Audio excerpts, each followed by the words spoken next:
Почитувани, утрово го започнавме билатералниот диалог со Европската Унија за поглавието 9 – финансиски услуги.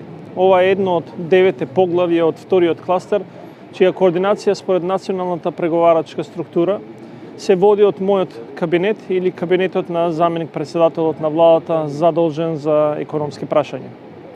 Според последниот извештај на Европската комисија, Република Северна Македонија за поглавието 9 е оценета како умерено подготвена земја.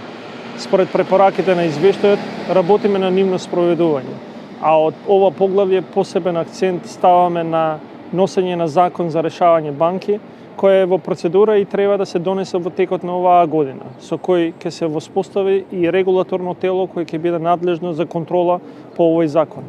Со овој целосно нов закон ќе се постават јасни правила на игра за големите финансиски институции кои ќе бидат целосно хармонизирани со европските регулативи. Ќе се изменат законите за осигурување на моторни возила и ќе се преземат системски мерки за превенција од неосигурани возила.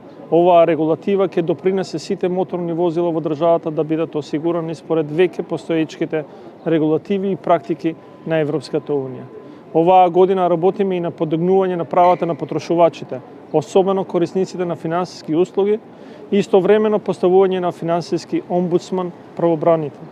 Овој закон ќе биде еден од голем ишчекор во заштита на правата на граѓаните од лошите искуства со користење разни финансиски услуги. Секоја финансиска институција, давател на услуги, ќе има обврска јавно и транспарентно да ги објави сите трошоци кои секој нивни сегашен или потенцијален клиент ќе ги има за време на користење на конкретната услуга.